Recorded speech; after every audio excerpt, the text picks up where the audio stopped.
ይስጥልን ተመልካቾች ሳምንታዊው ኤንቢሲ ቢዝነስ ተጀምሯል። በሳምንቱ የተከናወኑ አበይት የቢዝነስ መረጃዎችን ወደ እናንተ ያደረስኩ አሴት ኃይሉ አብራችሁ ቆይታን አደርጋለሁ።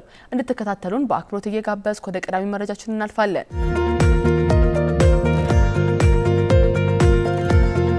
ዘመን ባንክ ባሳለፍነው የ2017 በጀት ዓመት 5.87 ቢሊዮን ብር የተጣራ ትርፍ ማግኘቱን አስታውቋል። የባንኩ አጠቃላይ ሀብትም በተጠናቀቀው በጀት ዓመት 88.6 ቢሊዮን ብር የደረሰ ሲሆን ካለፈው ተመሳሳይ ዓመት ጋር ሲነጻጸር በ49.7 በመቶ ጭማሪ ማሳየቱ ተገልጿል። ይህም ባንኩ በኢንዱስትሪ ውስጥ ያለውን መሪነት እንዲያጠናክር አስችሎታል። በባንክ ኢንዱስትሪ ውስጥ እያስመዘገበ ከሚገኘው እድገትን ባሻገር ዘመን ባንክ የማህበራዊ ኃላፊነቱን በመወጣት ረገድ በርካታ ተግባራትን እያከናወነ ይገኛል። ተመልካቾች ይህንን ጉዳይ በዝርዝር እንመለከታለን። ዘመን ባንክ በ2017 በጀት ዓመት 5.87 ቢሊዮን ብር የተጣራ ትርፍ ማግኘቱን አስታውቋል። ባንኩ የባለ አክሲዮኖች 17ኛ መደበኛና 12ኛ አስቸኳይ ጠቅላላ ጉባኤውን ባካሄደበት መድረክ ነው ያገኘውን ትርፍ ይፋ ያደረገው። የዘመን ባንክ የዳይሬክተሮች ቦርድ ሰብሳቢ እንዬ ቢመር ባንኩ በ2017 በጀት ዓመት ስኬታማ አፈጻጸም ማከናወኑን በመግለጽ በበጀት ዓመቱም ከግብር በፊት 8.9 ቢሊዮን ብር ትርፍ እንዲሁም 5.87 ቢሊዮን ብር ደግሞ የተጣራ ትርፍ ማግኘቱን ገልጿል። በተጠናቀቀው በጀት ዓመት የባንካችን የተጣራ ትርፍ ብር 5.87 ቢሊዮን ሲሆን ይህም ከባለፈው ዓመት ጋር ሲነጻጸር የብር 3.5 ቢሊዮን ወይም የ145 በመቶ እድገት የተመዘገበበት ነው። የዘመን ባንክ አጠቃላይ ሀብት በተጠናቀቀው በጀት ዓመት 88.6 ቢሊዮን ብር በመድረስ ካለፈው በጀት ዓመት ጋር ሲነጻጸር በ49.7 በመቶ ጭማሪን አሳይቷል። ይህም ባንኩ በኢንዱስትሪ ውስጥ ያለውን መሪነት እንዳጠናከረለት በመድረኩ ተመላክቷል። በባንኩ በዚህ ዓመት የተንቀሳቀሰው የውጭ ምንዛሪ ፍሰት 588 ሚሊዮን ዶላር መድረሱን ያመላከቱት የቦርድ ሰብሳቢዋ እንዬ ቢመር ይህም ካለፈው ዓመት ጋር ሲነጻጸር እድገት ማስመዝገቡን አብራርተዋል።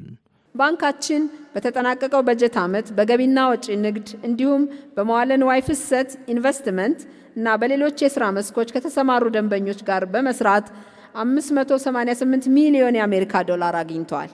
ይህም ከቀደመው ተመሳሳይ ወቅት ጋር ሲነጻጸር የ21.5 ሚሊዮን ዶላር እድገት አስመዝግቧል። በተጨማሪ ዘመን ባንክ በባንክ ኢንዱስትሪ ውስጥ እያስመዘገበ ከሚገኘው እድገት ባለፈ የማህበራዊ ኃላፊነቱን በመወጣት ረገድ በርካታ ተግባራትን እያከናወነ ይገኛል። ባንኩ 19 ለሚሆኑ ግብረሰናይ ድርጅቶች 29.5 ሚሊዮን ብር ድጋፍ በዚህ ዓመት አድርጓል። የቦርድ ሰብሳቢዋ ደንበኞች ከኛ ጋር ሲሰሩ እንዲህ አይነት ድርጅቶችን እየደገፉ እንደሆነ ሊገነዘቡ ይገባል ብለዋል።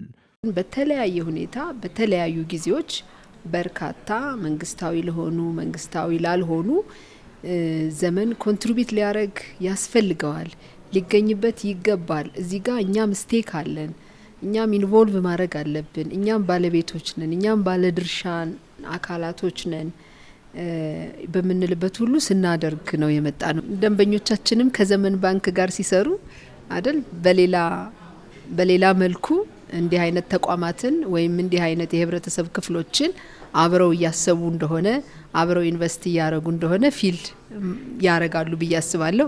የዘመን ባንክ የዳይሬክተሮች ቦርድ ሰብሳቢ እንዬ ቢመር በያዝነው በ2017 ዓ.ም ዘመን ባንክ ሊያከናውናቸው ስላቀዳቸው ተግባራት ይፋ ያደረጉ ሲሆን ቴክኖሎጂያችንን ማሳደግ ቀጣዩ ግባችን ነው ብለዋል። በዚህ ዓመትም በሴክተሩ የሚመጡ ለውጦችን እድሉን የበለጠ ተጠቃሚ ለመሆን and at the same time የበለጠ ተወዳዳሪ ሆነን አቅማችንን እንደ ኮምፒቲቲቭ አድቫንቴጆቻችን አድርገን ተጠቅመን ለመሄድ ጠንክረን የምንሰራበት ዓመት ነው። ከዚህ በተጨማሪም ደግሞ በቴክኖሎጂያችንን የበለጠ አፕግሬድ የምናደርግበት የምናሳድግበት እቅድ አለን። ስትራቴጂያችንን ደግሞ አጃይል በሆነ ሁናቴ እሱም ምንድነው ከተለዋዋጭ ሁኔታዎቹ ጋር ቀድሞ የሚራመድ አይነት ስትራቴጂ ዲቨሎፕ እናደርጋለን። ዘመን ባንክ በ2001 ዓ.ም የተመሰረተ ሲሆን በአሁኑ ሰዓት የአገልግሎት አድማሱን በማስፋት በመላው አገሪቱ 132 ቅርንጫፎችን ከፍቶ አገልግሎት እየሰጠ ይገኛል።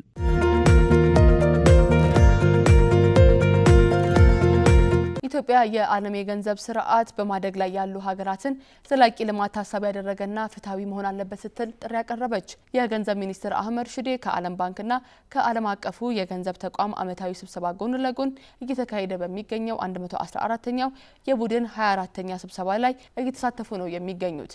ሚኒስትሩ በዚህ ወቅት ባደረጉት ንግግር ለታዳጊ ሀገራት ፍትሃዊ የፋይናንስ ተደራሽነትን የሚያረጋግጥ ጠንካራ የዓለም ገንዘብ ስርዓት ሊኖር እንደሚገባ አጽንኦት ሰጥተዋል። የቡድን 20 የአባል ሀገራት በቡድን 20 የጋራ ማዕቀፍ መሰረት የዕዳ ሽግሽግ ሂደት ተግባራዊ እንዲደረግ ያቀረቡት ጥሪ ወቅቱን የጠበቀ መሆኑን ያነሱት ሚኒስትሩ በዚህ ረገድ ያከናወናቸውን ተግባራት አድንቀዋል። የዓለም ባንክና የአይኤምኤፍ ማኔጂንግ ዳይሬክተሮች ከቡድን 24 ስብሰባ ጋር የሚያከናውናቸውን ተግባራት አጠናክረው እንደሚቀጥሉ አረጋግጠዋል። የአባል ሀገራቱ ኢትዮጵያ እያከናወነች የምትገኘውን የኢኮኖሚ ማሻሻያዎችን አድንቀው ዘላቂና አካታች ልማት እንዲሁም የተረጋጋ የፋይናንስ ስርዓትን ለማረጋገጥ የተጀመሩ ማሻሻያዎችን ተጠናክረው ሊቀጥሉ እንደሚገባ አስገንዝበዋል።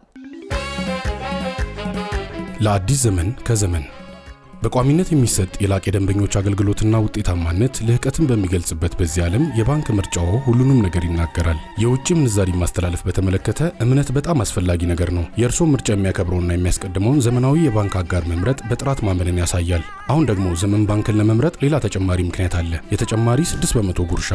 የሚልኩትን ገንዘብ ማድረስ ወይም የሚላክሎትን ገንዘብ መቀበል ብቻ በቂ አይደለም። በላቀ ደንበኞች አገልግሎት ሲሆን የአክብሮት መገለጫም ነው። ትዊንስ፣ ዌስተርን ዩኒየን፣ ዳሃብሽል፣ ካሽጎንና ያያን ከመሳሰሉ አስተማማኝ ከሆኑ ዓለም አቀፍ የገንዘብ አስተላላፊዎች ጋር አብረን ስለምንሰራ ከውጭ ሀገራት የሚላክሎትን ገንዘብ በላቀ አገልግሎት ከእጆ ይገባል። ዘመን ባንክ እርስዎ ክቡር ደንበኛችን የሚሰጡንን እምነት ዋጋ የሚሰጥ ባንክ ነው። ከነሐሴ 20 እስከ መስከረም 30 ቀን 2018 ዓ.ም ድረስ በዓለም አቀፍ የገንዘብ አስተላላፊ ድርጅቶች ከየትኛውም የዓለም ክፍል የውጭ ምንዛሪ ሲቀበሉ ተጨማሪ የ6% ጉርሻ ይቀበላሉ። ዘመን ባንክ የላቀ አገልግሎት ማዕከል።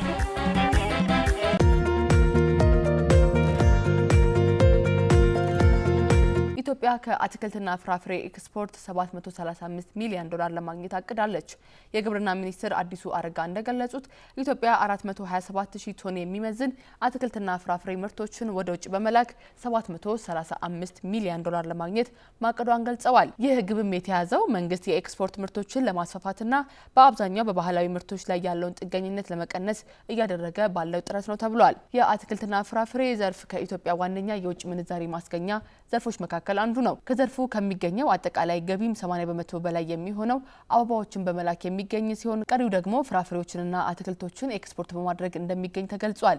በ2017 በጀት ዓመትም ሀገሪቱ 564.9 ሚሊዮን ዶላር ገቢን አግኝታለች። ዘመናዊ የአመራረት ቴክኖሎጂን መጠቀም፣ ከአየር ንብረት ጋር የሚጣጣሙ ልምዶችን መተግበር፣ ዓለም አቀፍ ደረጃዎችን መጠበቅ እንዲሁም የተሻለ የገበያ ተደራሽነት መኖሩ ለገቢ መገኘት ከፍተኛ አስተዋጽኦን አበርክቷል። ሚኒስትሩ ከምርት አቅራቢዎችና ከላኪዎች ጋር በመተባበር እንደ ትራንስፖርት፣ የፋይናንስና የመሬት አቅርቦት እንዲሁም እንደ ገበያ ትስስር ያሉ ዋና ዋና ችግሮችን ለመፍታት እየተሰራ መሆኑን አመላክተዋል። በዘርፉ የተቀናጀ የአመራረት አማራጮችን መጠቀም የኢትዮጵያን ተወዳዳሪነት እንደሚያጠናክርና ሀገሪቱ በአፍሪካ ቀዳሚ ከሆኑ የአትክልትና ፍራፍሬ ላኪ ሀገራት ተርታ እንድትሰለፍ እንደሚያደርግ የግብርና ሚኒስትር አዲሱ አረጋ አንስተዋል።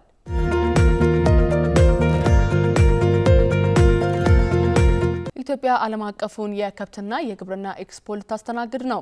ኢትዮጵያ በአፍሪካ ከሚካሄዱ ታላላቅ የከብት እርባታና ግብርና ኢንዱስትሪ ስብሰባዎች ውስጥ አንዱ የሆነውን ኤክስፖን ለማስተናገድ በዝግጅት ላይ ትገኛለች። 14ኛው የኢትዮ ፖልትሪ ኤክስፖ፣ 10ኛው የአፍሪካ የእንስሳት እርባታ ኤግዚቢሽንና ኮንፈረንስ፣ 5ኛው ዓለም አቀፍ የንብና የአሳ እርባታ ኤግዚቢሽንን ከጥቅምት 30 እስከ ህዳር 1 ቀን በሚሊኒየም አዳራሽ እንደሚካሄድ ተገልጿል። በዝግጅቱ ከ14 ሀገራት የተውጣጡ ከ80 በላይ ዓለም አቀፍ ተሳታፊዎችን ከኔዘርላንድስ፣ ብራዚል እንዲሁም የሀገር ውስጥ ባለድርሻ አካላትንና በዘርፉ የተሰማሩ ባለሙያዎችን በአንድ ያሰባስባል ተብሎ ይጠበቃል። ይህ ኤክስፖ ኢትዮጵያ የ4 ዓመቱን የእንስሳት እርባታ ማስተር ፕላንን ተግባራዊ በምታደርግበት ወሳኝ ወቅት ላይ የሚካሄድ ነው።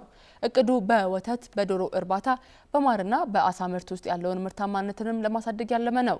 ኢትዮጵያ በአፍሪካ ከሚገኙ ታላላቅ የእንስሳት ሀብት ካላቸው ሀገራት መካከል አንዷ ብትሆንም ያለው የምርታማነት መጠን ዝቅተኛ በመሆኑ ኤግዚቢሽኑ ዘመናዊ የማምረቻ ዘዴዎችን በማስተዋወቅና የሀገር አቀፍ የምግብ ዋስትና ግቦችን ለማሳካት ትልቅ አስተዋጽኦ ይኖራል ተብሎ ይጠበቃል። በግብርና ሚኒስቴር፣ በኤስኤንቪ ኔዘርላንድስ፣ በዩኒዶና ሌሎች ተቋማት ድጋፍ የሚደረግለት ይህ ኤግዚቢሽን የኢትዮጵያን የከብት እርባታ ዘርፍ ለማሻሻል ያለሙ የንግድ ትስስሮችን ለመፍጠር ያግዛል ተብሏል።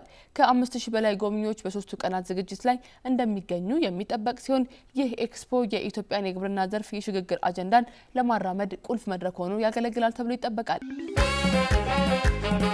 ለአዲስ ዘመን ከዘመን በቋሚነት የሚሰጥ የላቀ ደንበኞች አገልግሎትና ውጤታማነት ልህቀትን በሚገልጽበት በዚህ ዓለም የባንክ ምርጫው ሁሉንም ነገር ይናገራል። የውጭ ምንዛሪ ማስተላለፍ በተመለከተ እምነት በጣም አስፈላጊ ነገር ነው። የእርስዎ ምርጫ የሚያከብረውና የሚያስቀድመውን ዘመናዊ የባንክ አጋር መምረጥ በጥራት ማመንን ያሳያል። አሁን ደግሞ ዘመን ባንክን ለመምረጥ ሌላ ተጨማሪ ምክንያት አለ። የተጨማሪ 6% ጉርሻ። የሚልኩትን ገንዘብ ማድረስ ወይም የሚላክሎትን ገንዘብ መቀበል ብቻ በቂ አይደለም። በላቀ የደንበኞች አገልግሎት ሲሆን የአክብሮት መገለጫም ነው። ትዊንስ፣ ዌስተርን ዩኒየን፣ ዳሃብሽል፣ ካሽጎንና ያያን ከመሳሰሉ አስተማማኝ ከሆኑ ዓለም አቀፍ የገንዘብ አስተላላፊዎች ጋር አብረን ስለምንሰራ ከውጭ ሀገራት የሚላክሎትን ገንዘብ በላቀ አገልግሎት ከእጆ ይገባል። ዘመን ባንክ እርስዎ ክቡር ደንበኛችን የሚሰጡንን እምነት ዋጋ የሚሰጥ ባንክ ነው። ከነሐሴ 20 እስከ መስከረም 30 ቀን 2018 ዓ.ም ድረስ በዓለም አቀፍ የገንዘብ አስተላላፊ ድርጅቶች ከየትኛውም የዓለም ክፍል የውጭ ምንዛሪ ሲቀበሉ ተጨማሪ የ6 በመቶ ጉርሻ ይቀበላሉ። ዘመን ባንክ የላቀ አገልግሎት ማዕከል።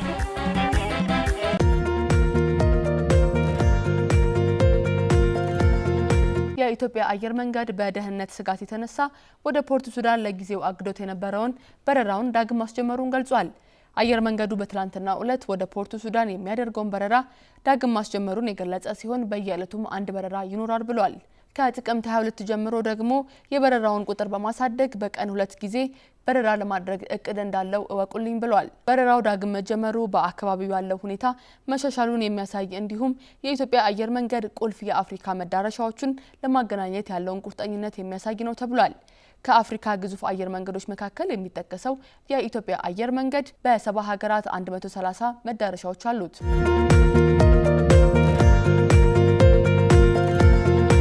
ኢትዮጵያ በ2018 በጀት ሩብ ዓመት ከ2.48 ቢሊዮን ዶላር በላይ ገቢን ከወጪ ንግድ ማግኘቷን የንግድና ቀጠናዊ ትስስር ሚኒስቴር አስታውቋል።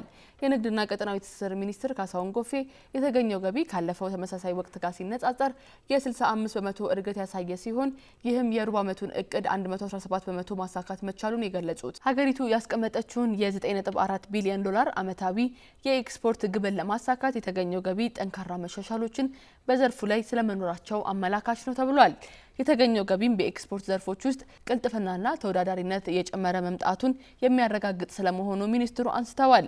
በውጭ ንግዱ ላይ ለተገኘው ውጤትም የማክሮ ኢኮኖሚ ማሻሻያው ትልቅ አስተዋጽኦን ማድረጉን አንስተዋል። በሌላ በኩል የንግድ ምዝገባና ፍቃድ ዳይሬክተር አብዱል ሀኪም ሙሉ በመጀመሪያው ሩብ ዓመት ከ956 ሺህ በላይ የንግድ ምዝገባዎችንና ፍቃዶችን በኦንላይን መስጠታቸውን ገልጸዋል።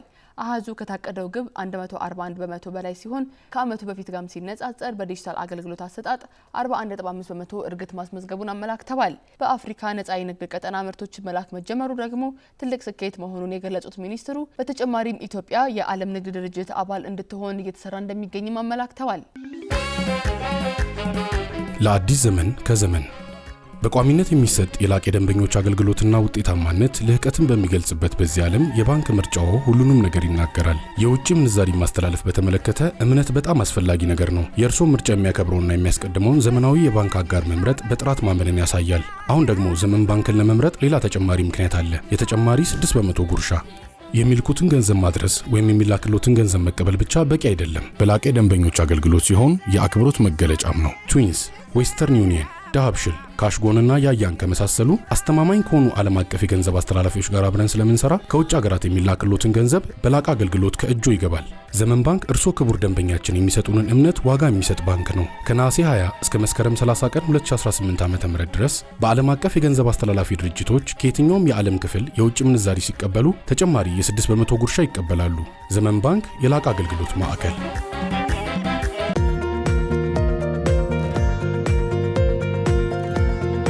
ተመልካቾች ወደ ሌላኛው የቢዝነስ መረጃችን አለፍን። የአፍሪካ ኢሞቢሊቲ ሳምንት በአፍሪካ መካሄድ ጀምሯል።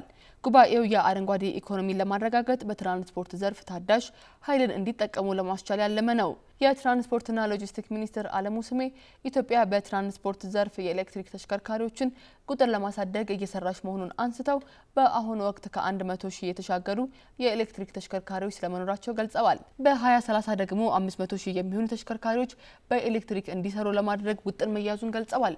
ተመልካቾች ይህንን ጉዳይ በዝርዝር ተከታትለን እንመለሳለን። አፍሪካውያን የኤሌክትሪክ ተሽከርካሪዎችን በሚያስፋፉበትና ከብክለት የጸዳ አረንጓዴ ትራንስፖርትን ለመገንባት በሚያስችሉ ጉዳዮች ላይ የሚመክሩበት የአፍሪካ ኢሞቢሊቲ ሳምንት 25 ጉባኤ በአዲስ አበባ መካሄድ ጀምሯል። በኢትዮጵያ ትራንስፖርትና ሎጂስቲክ ሚኒስቴርና በተባበሩት መንግስታት የአካባቢ ጥበቃ ፕሮግራም ትብብር የተዘጋጀው ጉባኤው አፍሪካውያን አረንጓዴ ኢኮኖሚን ለመገንባት በሚያስችላቸውና የአፍሪካን መጻኢ ዕድል ለመወሰን የሚረዱ ሀሳቦች ላይ የሚመክሩበት ነው። በመድረኩ ንግግር ያደረጉት የትራንስፖርትና ሎጂስቲክ ሚኒስትር አለሙ ስሜ ኢትዮጵያ አረንጓዴ ኢኮኖሚን ለመገንባት በርካታ ስራዎች እየሰራች መሆኑን በመጠቆም ላብነትም የአረንጓዴ አሻራ መርሃ ግብር ሀገሪቱ አረንጓዴ ትራንስፖርትን ለማስፋፋት ፖሊሲ ጀምሮ ለኤሌክትሪክ ተሽከርካሪዎች የታክስ ማበረታቻዎችን በማድረግ ድጋፍ እያደረገች መሆኑን ጠቁመዋል። ኢትዮጵያ የማይበገር የአረንጓዴ ኢኮኖሚን እየተገበረች መሆኑን ያነሱት ሚኒስትሩ በ2030 የኤሌክትሪክ ተሽከርካሪ ቁጥርን ወደ ግማሽ ሚሊዮን ለማሳደግ እየተሰራ ነው ብለዋል። እንደ አውሮፓውያን አቆጣጠር ጥር 2024 ኢትዮጵያ ኤሌክትሪክ ያልሆኑ ተሽከርካሪዎች ወደ ሀገር ውስጥ እንዳይገቡ ከከለከሉ ሀገራት አንዷ ሆናለች። ይህ ውሳኔ የአካባቢ ጥበቃን ብሎም ኢኮኖሚያዊ ፋይዳን የተከተለ ነው። ነዳጅ ወደ ሀገር ውስጥ ለማስገባትም በዓመት ከ4 ቢሊዮን ዶላር በላይ ወጪ ስናደርግ ቆይተናል። ፈጣን የኤሌክትሪክ ተሽከርካሪን ከማስፋፋት ረገድ ከ100 ሺህ በላይ የኤሌክትሪክ ተሽከርካሪዎች በኢትዮጵያ አገልግሎት እየሰጡ ይገኛሉ። በ2030 በትንሹ ግማሽ ሚሊዮን ለማድረስ ታቅዷል። የኤሌክትሪክ ተሽከርካሪዎች የቻርጅ መሰረተ ልማቶችን ስትራቴጂክ በሆነ የመንግስት የግል አጋርነት መሰረተ ልማቶቹን በፍጥነት እናሰፋለን። ኢትዮ ቴሌኮም በቅርቡ በአዲስ አበባ ከተማ 32 ተሽከርካሪዎችን በአንድ ጊዜ ቻርጅ የማድረግ አቅም ያለው አገልግሎት ተግባራዊ አድርጓል።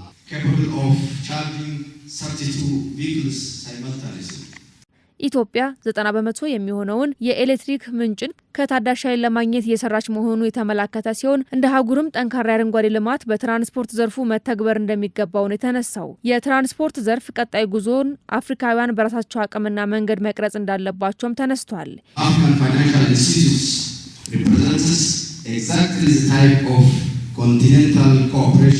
የአፍሪካ አረንጓዴ ኢንዱስትሪያላይዜሽን ውጥን የመፍትሄ ሀሳቦች ለማስፋፋት የሚያስፈልገውን አህጉራዊ ትብብር በትክክል ይወክላል። በጋራ በመስራትም የኤሌክትሪክ ተሽከርካሪዎችን ማምረቻ ደረጃውን የጠበቀ የቻርጅ መሰረተ ልማት ለማሟላትና የጋራ ግንዛቤ የሚያዝባቸው መድረኮችን በመፍጠር የተቀናጀ አህጉራዊ እሴት ሰንሰለትን መፍጠር እንችላለን። አፍሪካ በሌሎች የተገነቡ ቴክኖሎጂዎችን ለመቀበል ብቻ ሳይሆን በራሳችን የወደፊት የትራንስፖርት አገልግሎት መቅረጽ ላይ ማተኮር አለብን።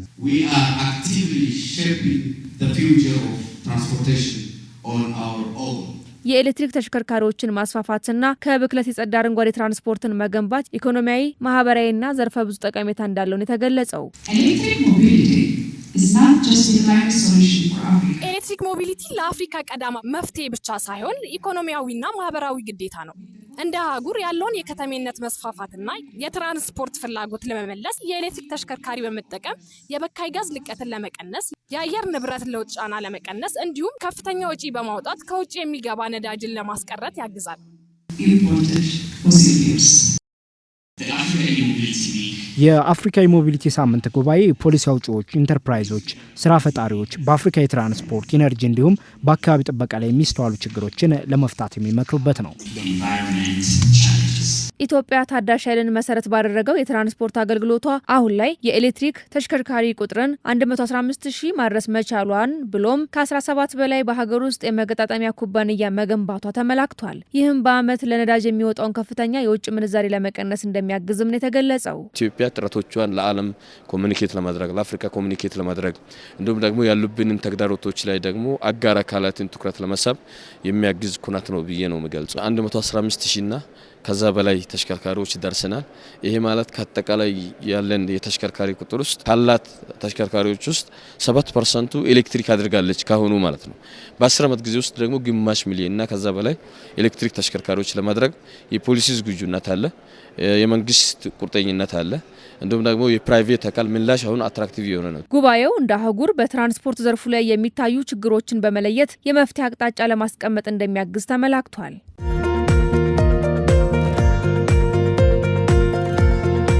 የኢንዱስትሪ ፓርኮች ልማት ኮኦፐሬሽን በኤፍዲአይ ኢንተለጀንስ ዓመታዊ ውድድር ከአፍሪካ ሁለተኛ መውጣቱ የተገለጸው በያዝነው በዚህ ሳምንት ነው። የእንግሊዙ ፋይናንሻል ታይምስ ጋዜጣ አካል የሆነው የኤፍዲአይ ኢንተለጀንስ መጽሔት በሚያዘጋጀው ዓመታዊ ውድድር ላይ ነው በዓለም ከሚገኙ ኢንዱስትሪ ፓርኮች በአህጉር ደረጃ ያላቸው ደረጃ ይፋ ሲደረግ የኢንዱስትሪ ፓርኮች ልማት ኮኦፐሬሽን ከአፍሪካ ሁለተኛ ደረጃ መያዙን ይፋ አድርጓል። የኢንዱስትሪ ፓርኮች ልማት ኮኦፐሬሽን በስሩ 11 ልዩ ኢኮኖሚ ዞኖችና 2 ኢንዱስትሪ ፓርኮችን ያስተዳድራል። እንደ ኤፍአይዲ ኢንተለጀንስ ገለጻ ኮኦፐሬሽኑ በሰራቸው ተከታታይ ስራዎች ያመጣቸው ለውጦች በአፍሪካ ሁለተኛው በዓለም ደግሞ 9ኛው ተመራጭ ልዩ ኢኮኖሚ ዞን እንዲሆን አስችሎታል ብሏል። የውድድሩ ዳኞች በያዝነው በዚህ ዓመት የኢትዮጵያ ኢንዱስትሪ ፓርኮች ልማት ኮኦፐሬሽን የሚያስተዳድራቸውን ልዩ ኢኮኖሚ ዞኖችና ፓርኮችን በመጎብኘት ግምገማ አድርገዋል።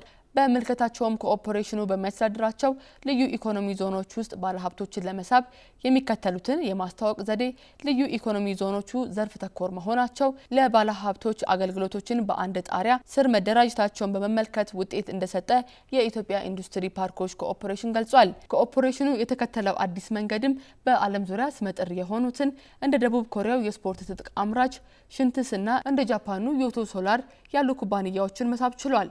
በቀጣይም ኮኦፕሬሽኑ በዓለም ምርጥ 5 ኢንዱስትሪ መንደሮች ውስጥ ለመካተት ጠንክሮ በመስራት ላይ እንደሚገኝ ነው የገለጸው።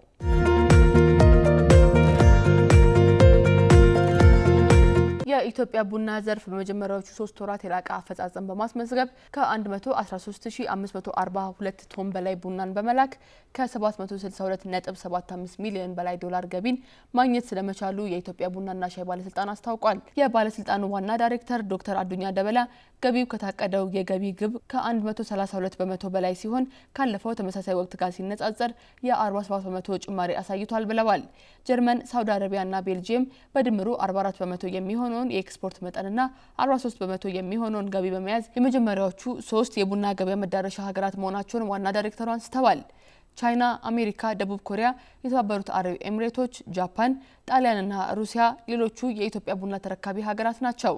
ከነዚህ 10 ሀገራትም በአጠቃላይ 80 በመቶ የኤክስፖርት መጠኑንና 79 በመቶ የሚሆነውን ገቢ የሚሸፍን ሲሆን ይህም ካለፈው በጀት ዓመት ጋር ሲነጻጸር ከፍተኛ የኤክስፖርት መጠንና የገቢ እድገት ማሳየቱን አመላክተዋል። አዳዲስ የገበያ መዳረሻዎችን ማስፋፋት፣ ሁሉን አቀፍ የሆነ የቡና ዳታቤዝ መመስረትና የቡና ንግድ ቁጥጥር ስርዓትን ዘመናዊ ማድረግ ባለስልጣኑ የቡና ገቢ እንዲጨምር የወሰዳቸው እርምጃዎች ስለመሆናቸው ዋና ዳይሬክተሩ አንስተዋል። ዶክተር አዱኛ የኢትዮጵያን የቡና ዘርፍን ለማስፋፋትና የልምድ ልውውጥ ለማድረግ ከቡና አምራች ሀገራት ጋር ያለውን ትብብር ማጠናከር አስፈላጊ መሆኑን አጽንኦት ሰጥተዋል።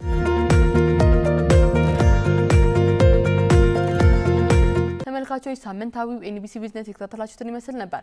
ሳምንት በሌሎች ጉዳዮች ደግሞ በስፋት እንመለሳለን። እስከ ሳምንት መልካም ሳምንት።